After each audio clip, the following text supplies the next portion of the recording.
Sri Sai Satcharita Epilogue. We have done with chapter 51 and now we come to the last chapter, that is 52 in the original.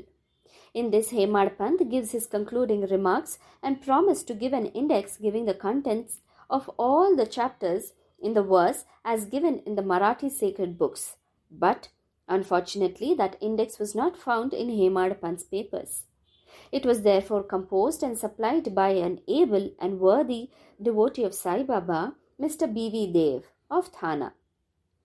As we give in English books an index in the beginning and contents of each chapter at its top, we need not consider the last chapter's index here, and so we consider this chapter as an epilogue. Unfortunately, Hemad Pant did not survive to revise the manuscript of this chapter and make it ready for the press. When it was sent to the press, Mr. B.V. Dev found it to be incomplete and unintelligible in certain places. But it had to be published as it was. The main topics dealt therein are briefly given below. Greatness of Sadguru Sai.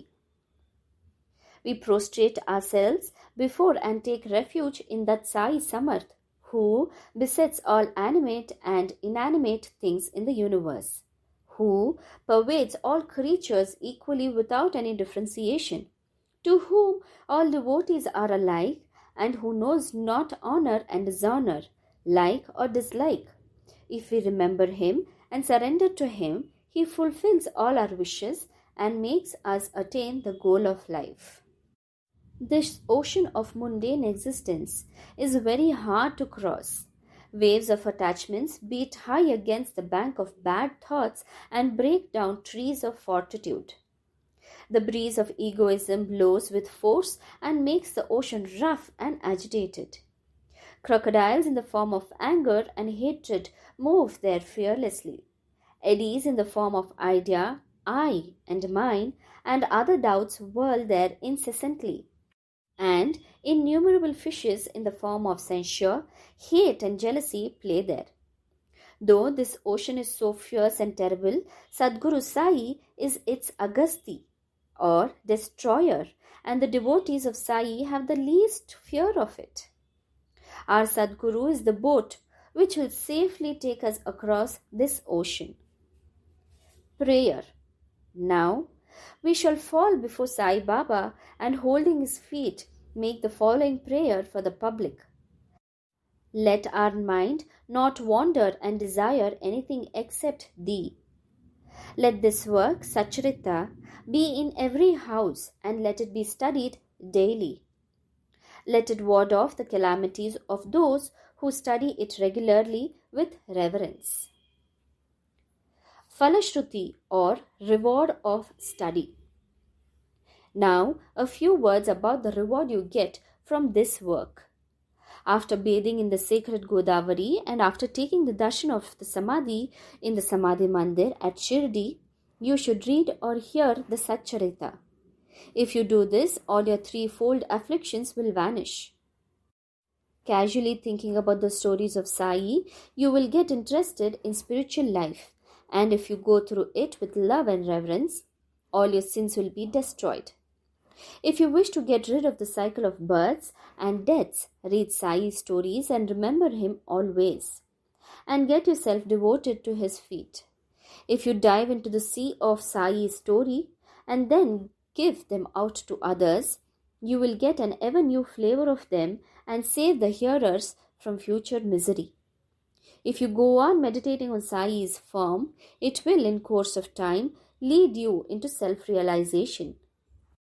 It is very hard to know or realize the nature of self or Brahma. But if you approach to the Sagun Brahma, that is Sai's form, your progress will be easy. If the devotee completely surrenders himself to him, he will lose his individual ego and be merged in him and be one with Baba as the river becomes one with the sea. If you thus become merged with him in any of the three states, that is, waking, dream or sleep, you get rid of the bond of sansar. If anybody, after bathing, reads this with love and faith and completes it within a week, his calamities will disappear. Or if he hears or reads it daily and regularly, all his dangers will be warded off. He will get the reward according to his faith and devotion. Without these, there will be no experience of any kind.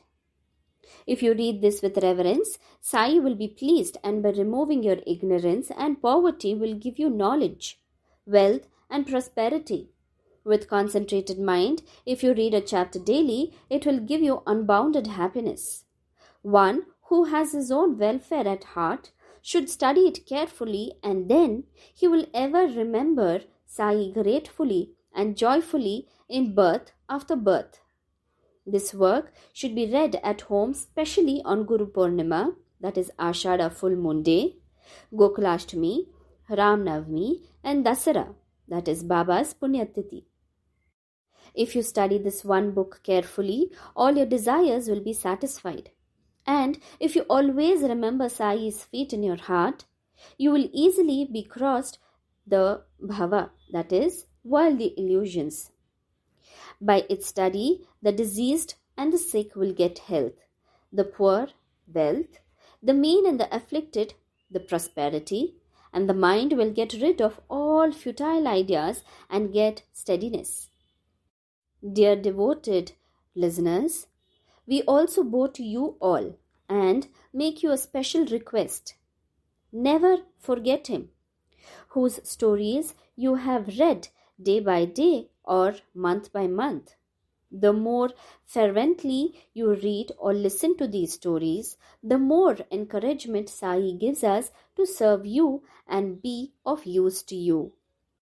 Both the author and the listeners must cooperate in this work, help each other, and be happy. Prasad Yachana. We close this with prayer to the Almighty for the following prasad of favor. May the listeners and devotees get complete and wholehearted devotion to Sai's feet. May his form be ever fixed in their eyes, and may they see Sai in all beings. Om Sai Ram.